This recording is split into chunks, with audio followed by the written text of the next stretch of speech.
How we doing, guys? Been a while since we've had an episode. Once again, you're getting me solo. Obviously, this is not to say that me and Tom are not doing these together. It's just Tom's a very busy guy. He's working on a lot of things at the minute, and I figured I would hop on just to give you guys a catch up because we haven't done any this year. Obviously, if you see me ping-ponging between screens, got laptop, phone. So you guys are watching me live. Hey, Rhea, you're right. But this will go up on the on all the usuals later, so you'll find it on Apple Pods, Spotify and whatnot. Probably won't put this one on YouTube because it will just be me sat here chatting away, which is not the most fun. So before I go into what's going on, what's happening in life, because obviously I haven't done anything on this podcast this year yet, so this is the first one. Happy New Year to all. Obviously, I put up a storyboard as usual. Had a couple of people send in some requests, some pick my brain about certain things, my thoughts on certain things. So I figured I would start with that. Right now, what we got here first, right off the bat, pet peeves in BJJ. So if you're watching this, if you happen to hop in live and you want to talk to me about your pet peeves, and I don't mention any of the ones that piss you off, then by all means jump in and let me know your pet peeve. But I'll go through straight off the bat my pet peeve, biggest one in BJJ: people that slam on subs, right? Because so if you slam on subs, you're generally going to injure your training partners, right? If I get injured and I can't grapple, like, grappling's my happy place. It's where I want to be spending most of my time. If I can't grapple, I'm going to be very unhappy. So if you slam on something to the point where I literally have no time to tap and something pops, then you're an asshole, in my opinion, right? And I get, like, you want to be competitive when you roll, right?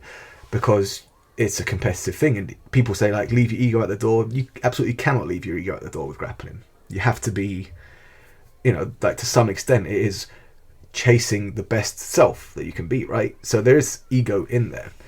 But there's a difference between grappling hard and slamming on subs. So positionally, you can absolutely go hell for leather in grappling. You can pass aggressively, you can body lock powerfully, you can do a lot of things. But that's not likely to injure someone, right? If you grab a heel hook and you just rip it, you're talking, like, at the very least, a training injury that's going to keep your partner off the mats for some time, right? Depending on how much you rip it, their age, history of injury. I mean, you could be talking, like, career-changing injury. You could be talking life-changing injury, like, if you rip it enough, right? So my advice would be, don't be that dickhead that rips on subs. That's my biggest pet peeve, right? Because at the end of the day, there's a lot of other things that are annoying in jiu-jitsu, right? But they're not going to hurt you. They're not going to keep you off the mats. That is my number one pet peeve. Other pet peeves of mine in jiu-jitsu, things that piss me off. Obviously, if you're a scruffy fucker, it's not good. So if you show up, make sure you're, presentable in terms of, I'm not talking about wear, your nice badged uniform that everyone else is wearing, but at least be clean, have a shower, try not to walk around off the mats with your shoes off and then come back onto the mats. If you go to the toilet barefoot, then you're just a scruff, all those kind of things. Be clean. Don't be a scruffy fucker. Other pet peeves, I'm pretty tolerant in jiu-jitsu other than that, right? Be clean, don't injure your training partner.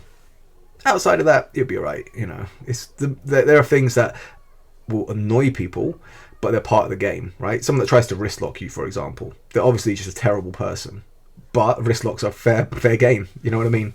So I wouldn't call something like that a pet peeve. Obviously, if you've got a different pet peeve, just bang it in the comments. I'll address it as it comes up. The next one I had was actually quite an interesting one, right?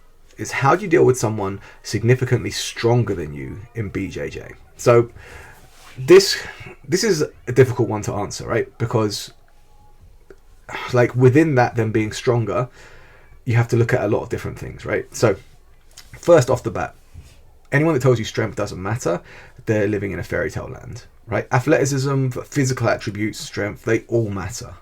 Like, if they didn't, no one would be taking jiu-jitsu. Like, no one in jiu-jitsu would be taking steroids to get stronger, right? Physical attributes matter. Now, in terms of dealing with someone stronger than you, first off, you're going to have to accept that it's going to be hard. You're going to have to use more energy than they are to get the relative same gains, right? Like you trying to move them, it's going to cost you more energy than them trying to move you. If you've got a good training partner and you're dealing with someone heavier than you, a lot of the time they'll start on bottom, for example, because then they're not using their strength to the same degree. And that's a good approach to take if you are the stronger person, right? But if you get someone that's a meathead and just wants to smash you, a lot of the time it's going to be, I would call it like raids, right? So like you basically be concentrating on your defense, keeping strong frames, things that you don't have to expend energy to do until you can just zip in and try and grab something and come back out again. So it's like you raid them rather than get into a prolonged grappling exchange where you're squeezing and where you're just outgunned, right? Something that I would say, right, that a lot of people overlook is don't accept being the weaker person. So a lot of people say, oh, I'm just weak, I'm not strong, that's just how it's going to be, right? Not so. Like, make sure that you are at your best. Even if it's not as strong as the training partners that you're going to, you still want to maximize your attributes, right? So take care of yourself, look after your body, do your S&C, get strong, right? Because you'll find that even if you don't quite catch them up, which, you know, it's going to be realistic most of the time, you're not going to just catch them up by starting to lift. Dropped out connection. Well, back again. So you're not always going to be able to catch them up. However, if you narrow that gap between your strengths, you'll find it a lot easier going. So my advice would be, firstly, to summarize that, keep strong frames and things that you don't necessarily need to use strength to maintain so that you save your energy as much as possible. Try not to get into prolonged squeezing battles with them where possible. Use your weight if you do get on top, but also don't accept being the weaker person. Do your best to improve your own S&C because it will come in handy, right? Training BJJ once a week, is it worth it? Depends. Depends on your goal, right? If your goal is to improve in jiu-jitsu, no, once a week is not gonna cut it, right? I mean, you will improve, but it will be at a very slow rate. However, if training BJJ once a week, like if you're going there for the community, the social, to have some fun, to burn some calories, and just to learn something where you're not focused on competition, for example, you know, you don't have an interest in competing, then yeah, of course it's worth it, because you're putting yourself in a situation with people that you enjoy, you're moving your body, you're being part of a community that lifts your spirits. Absolutely be worth it. So the answer to that would be depends. It absolutely depends what your goals are. The Gracie Barra drama. Thoughts? So, right off the bat, I have to say that, and it has to be said, that not all Gracie Barras are created equal. I know there's a lot of stereotypes going around with GB, but they're not all the same, you know. So like, shout out to Lewis Matthews, Khalil, you know, great guys, run great gyms, opening a new one, and encourage a lot of cross training. It's a very anti-cult type Baja, right? And then they're good guys. They don't abuse the position that they're in. Obviously, Craig Tetley, another one. I don't know Craig, but all I know with Craig is that anyone who's come to grapple with us from Craig's gym is very, very well trained. So he's obviously doing a great job with them, right? The other side of it, like, I mean, you don't need me to say, you'll see it all over Reddit and things like that. There's a lot of stories about Gracie Barra where coaches are abusing the position and whatnot, and you know.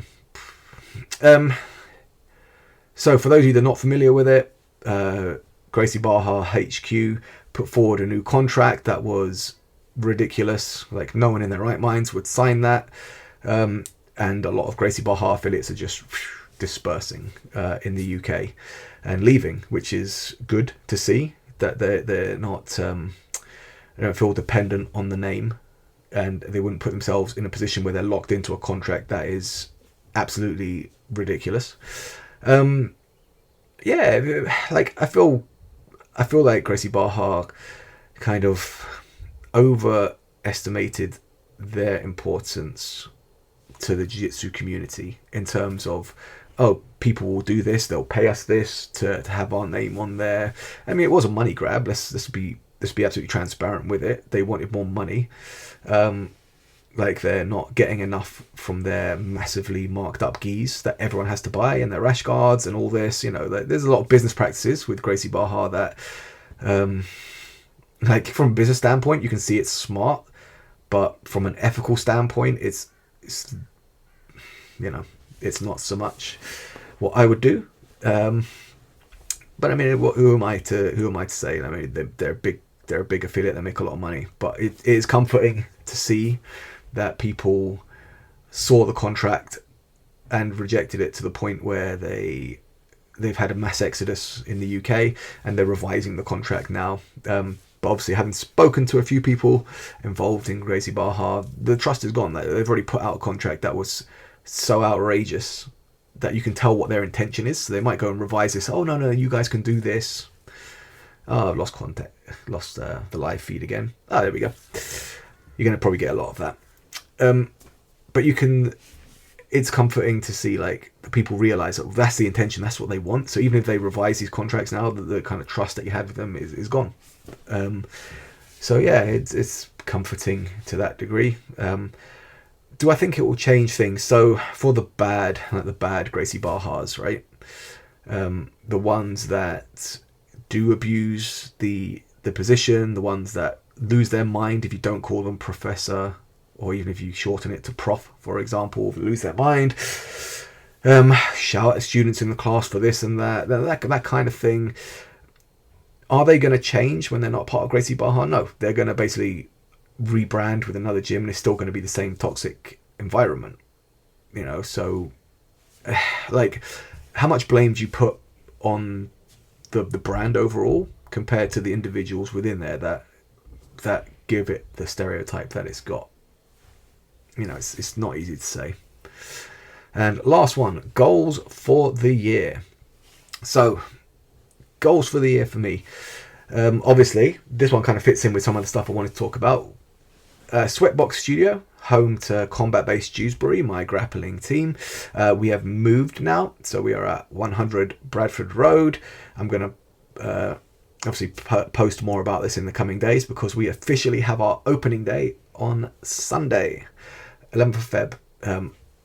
Very excited for that. We've been running classes as normal, and running the classes has been great, but we haven't been advertising them to the wider community, and I'm now very excited to start bringing people in. We've started lunchtime open mats every Tuesday and Thursday, 1 p.m, which have been great. Awesome for me to get some extra rounds in, but also helpful for shift workers that want to come in and just get some good hard rounds in. Really enjoy it. It's extra training session for me, so it's fantastic. So my goal this year, primary goal, is to get that just up and up. I want to get that gym to the point where everyone is in there. We already have a fantastic community, and I'm looking forward to growing it. I want to take a lot of my grapplers to competition. I want to compete myself now that, for touchwood, I don't want to jinx this, but I'm relatively injury free for the first time in a long time. Looking forward to getting back at it. Would like to end the year with a black belt. That would be a good goal to achieve. But obviously that one is largely out of my hands. However, you do what you can. You just got to keep showing up, keep putting in the work, and that's a good lesson for anyone doing jiu-jitsu, is just keep showing up, keep coming in, keep improving, and just don't worry about the reward. Obviously you want it, it would be nice to have, but at the same time realize that it's not your choice when you get it. So just show up and do the work, and you'll get it. So for me, it'd be great to end the year with it, but for the time being, my focus is on getting better, become a better grappler, become a better coach, a better competitor, and then the rest will take care of itself. Very loud doggo. And outside of that, I want to also grow my online training academy. Like, I've been training people online, which I do enjoy doing because I get people from all over the world, and I want to keep growing that. See people flying the Be Strong flag on different corners of the globe. Be awesome. I went to pro grappling training today. It's awesome, as always. Very, very hard session. Good quality bodies to roll with. I am aching, especially after stealth open mat yesterday, which was awesome again. Feel like I've been hit by a bus. And not only that, left, came back here, thought I was going to put my feet up, but realised that I have left all of my kit back at IMA. So I'm going to have to go back over there. So IMA, another shout out to IMA. Absolutely fantastic facility. Every Monday and Friday they got pro training on, which I'm lucky enough to be a part of. And honestly, any grappler that is looking to improve, you want to get yourself to that. Those sessions are so valuable. You know, you get some unbelievable grapplers, like the coaches, Liam and Josh, involved in them. Both fantastic minds, fantastic ability, always great rounds. And I always leave there feeling like I've got such value from the session. Like, I cannot overemphasize this enough. They are some of the most valuable sessions for my development. And like I say, like, Josh and Liam probably don't see themselves specifically as coaching figures to me, but I see them as my coaches as well, because they have a lot of input into my game. You know, and they're always open for me to pick their brain. It's such a good session to get to, and I don't like missing it. So when I do miss it, you know, there's a video I haven't posted yet where I had missed it last week, so I wasn't feeling fantastic, and I'm very low because I feel low when I miss a session like that, because, you know, that's where I know I'm going to make a lot of improvement, and I don't like missing out on that. So yeah, I'm going to have to go back to IMA to get my kit, which I left there, which is not ideal. I'm going to try and bribe my son to come with me, so that Haley gets a break, because he's being a pest. So that'll be, I see what I can bribe him with to come with me for a little drive, collect my kit, come back. And then got my classes tonight. So over at Base Dewsbury tonight, we've got Gi 7:30, which again, so it's a later class, so it's a bit quieter, but we get a lot of good coaching time in there because it's a smaller class. I know everyone wants to do no-gi. So Tuesday, by contrast, is our busiest night of the week, absolutely heaving. But Monday nights tend to be a bit quieter in the gi. But again, it's a good session, some good bodies down there, and a lot of chance to get... I quite like it because I get a lot of chance to be very hands-on with the students. So obviously, if you've got a class of like 30 people, it can be hard to make sure everyone gets good coaching time. If you've got a class of like 5-6 people, you can get a lot of one-to-one time with each of them and make sure they're taking a lot of value for the sessions, which is what they're going to get tonight, which I'm looking forward to. But if you're in that area, obviously, even though we're not officially open now, with the classes running as normal, just pop on in. You know, it'd be good to have you down. And like I say, every gym is gonna push how they've got the best mat. What's the word I'm looking for? It's gone out of my head, and now I don't want to spend too long ruminating on it because it won't come back. It'll probably come back in a few seconds. Mat culture. There you go. They're gonna let's say they have the best mat culture, but I honestly do think that we have an absolutely fantastic culture on our mats. Everyone gets along. We are a very, very close-knit group. And it's always like, I genuinely look forward to going there every day. You know, it's one of those, like, it is 100% my happy place being on the mats and watching my grapplers grow. This weekend, so weekend coming up 10th of February, so obviously we've got the open day on the 11th.